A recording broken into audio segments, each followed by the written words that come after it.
it's Carla. Thanks for coming back if you've been here before, and if you're new, I'd like to welcome you. It's been about a month since I have done a thrift haul.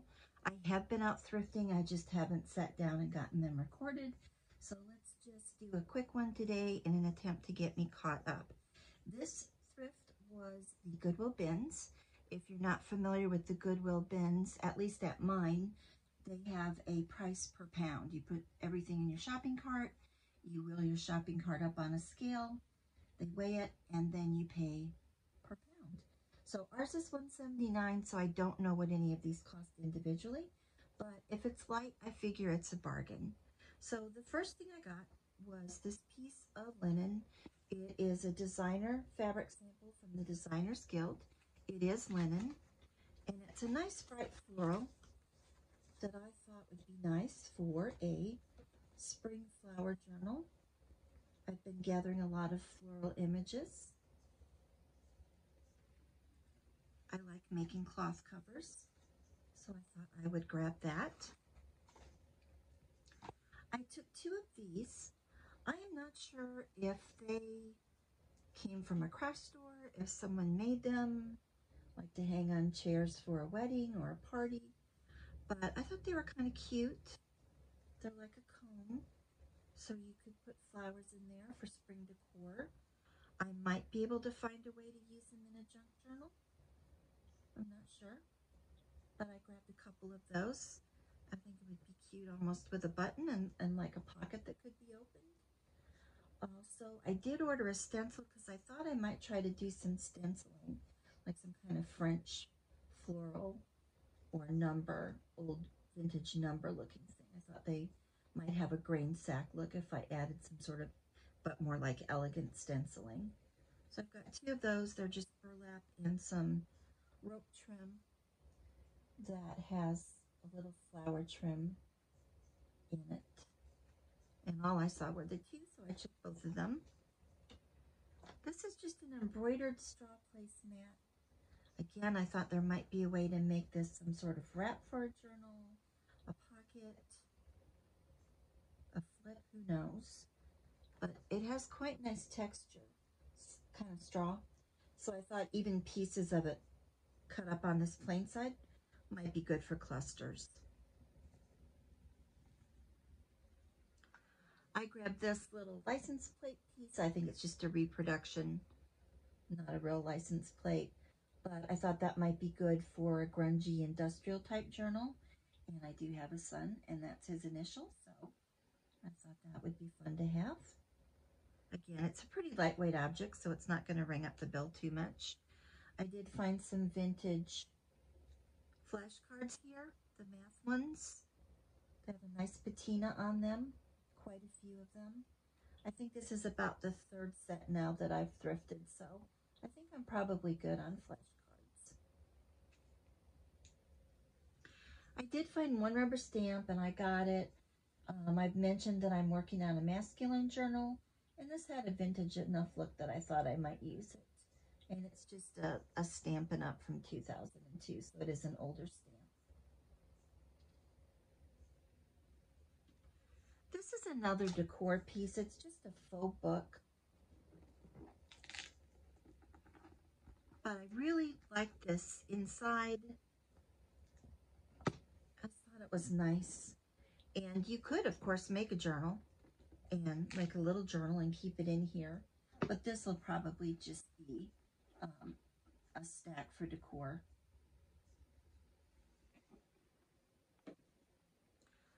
I saw these envelopes, so I grabbed them. They're a nice green. I think there's 10 or less. I haven't counted, but I think there were 10 in the package.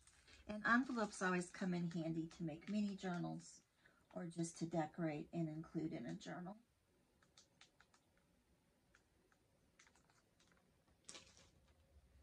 I grabbed this bag, and this is not for crafting. I suppose you could make a journal cover out of it, but I have collected these sort of plasticized reusable bags that have the collage look to them, that almost look like they've been collaged and stamped and things like that.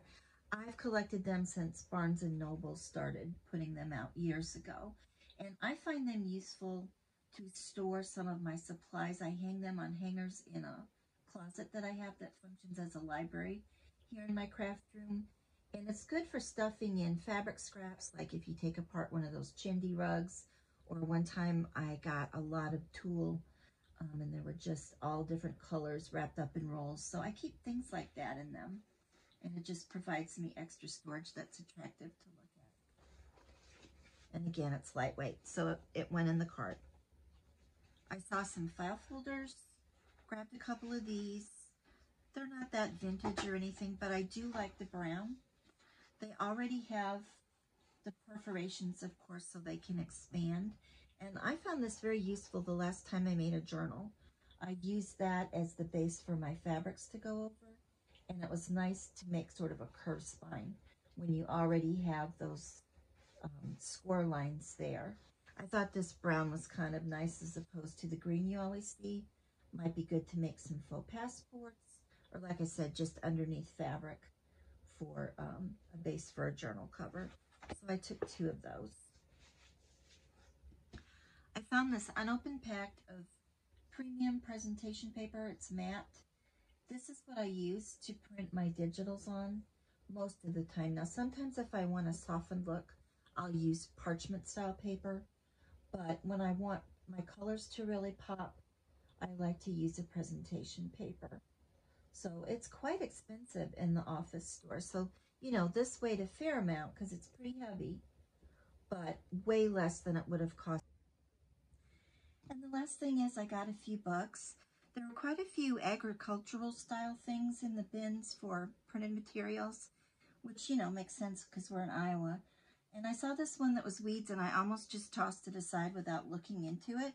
And then when I opened it, I was surprised to see all of these black and white line drawings that I thought were quite nice for botanicals. And I was also surprised to find out that morning glories are considered a weed. I love morning glories, and they're in here somewhere. So I got this for these botanical drawings. There's lots of typewritten pages too that could be used for, you know, if I want a typewriter look in something. So I got the book on weeds. And then this ran my bill up because this one is heavy. This is a book on Des Moines, and just Des Moines history. The overwrap here is totally shot, but the book itself is quite nice without it. Whoops.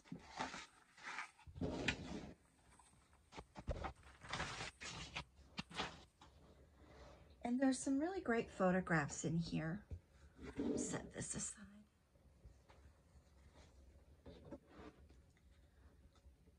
Like this one. This was one of my favorites. So I think I could scan these and use them. Sometimes I like to scan photos and put like a sepia tint on them in Photoshop Elements if I want a little more old-fashioned look. There's a lot of women marching. So just some great old historical photographs that I thought would be worth having. So I did get that, even though it was heavier.